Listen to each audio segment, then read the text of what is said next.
My name is Damian Salgado. I deployed from June 2010 to June 2011 to Kandahar, Afghanistan, specifically the Zari district, which is where the Taliban was founded. The weather is very dry, very arid. You're constantly breathing in dust. I think around 30% of the IEDs in the country of Afghanistan were located in the district we were at.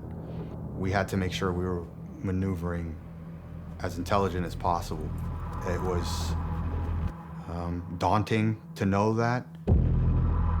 We were walking back from having been on a patrol, and I was in the rear team that was in our squad lineup. The first two teams made it through that choke point. At the point where my team leader stepped, I had been right behind him. I stepped up to him to say, hey, do you want to switch? Right at that moment, he stepped on the IED. He went up, I went back.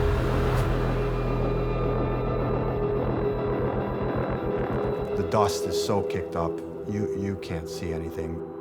A voice in my head saying, get up, get up. I heard my name being called. I said, I'm up, but we weren't hearing from my team leader. He's okay, he was okay, he got up, he was stumbling. Because I was the one carrying the litter that we would need to get him to the helicopter, I had to rush over there. Got to my platoon sergeant, he was like, I need you to open this up now. He put his hand on my shoulder and he said, calm it down. I know what just happened, but I need you to do this. I said, all right, let's go. I need to cut for a second.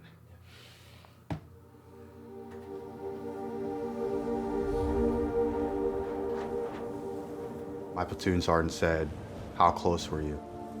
I said, 2-3 meters. I said, all right, go see Doc. They considered it a minor traumatic brain injury. And after 3 or 4 days, I was sent back to my platoon to carry out the rest of my deployment. After the injury, I was reaching out to friends and family. One of the friends I had called happened to be hanging out with Amber. We started to attempt to chat as much as I could for the breaks that I had. When I came home, we got married very soon after. And then I wound up trying to do Special Forces. Right at the very beginning of the course, we started doing very heavy packed movements. During one of the movements back, my legs just stopped and I fell pretty much flat on my face. They had to carry and help me out for another 1.5 miles, 2 miles. And they realized that there was something going on with his back. They didn't know exactly what it was. They thought stenosis, like the narrowing of the canal. Their proposition was, we can give you shots in your back to numb the pain every 3 to 4 days for the next 3 months. That sounds ridiculous to me. I don't know what's happening, and this seems a lot more severe than anything I've experienced. When I went up in the air and landed, one of those poles went straight pinpoint into my back.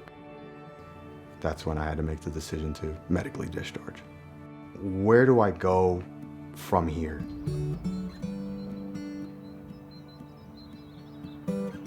My back stopped me from doing the easiest of tasks. Getting up in the morning was very difficult. Sitting hurt my back. Standing too long hurt my back. Life at home was probably the most difficult. My kids wanting to play with me and get a piggyback ride, or me wrestling around with them. Things that just ruined the quality of life for me, but for everybody. And my kids are like, I can't play with my dad. And they're so small that that's so important at those really young ages. So to miss out on all of that was painful, both mentally, emotionally. Eating dinner at my table hurt my back. And sometimes I was like, I can't eat at the dinner table today. That hurt my back.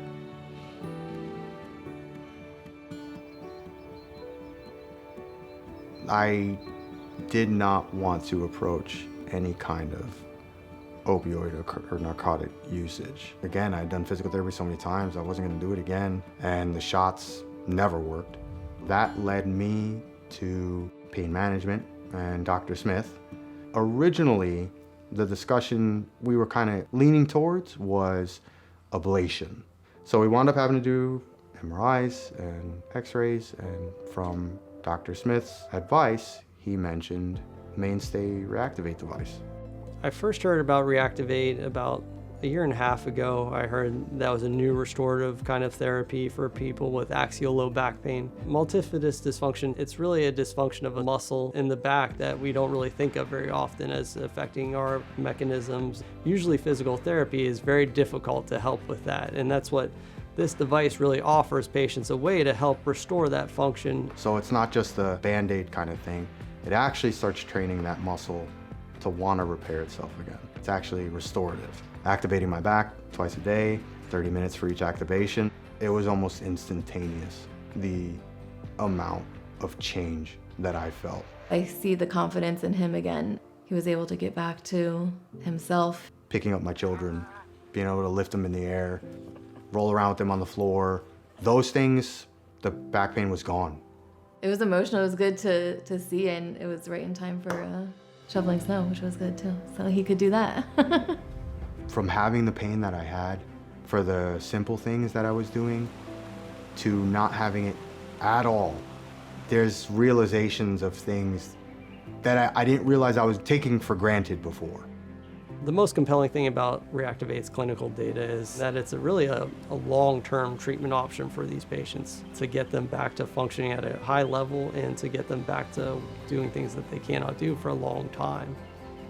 I think Reactivate is so crucial to many, many soldiers. I think it opens up a whole different approach to people who I know have back pain. If it can mitigate people who are trying to pursue their careers in the military from having to get out, it would change lives, and it would change the military.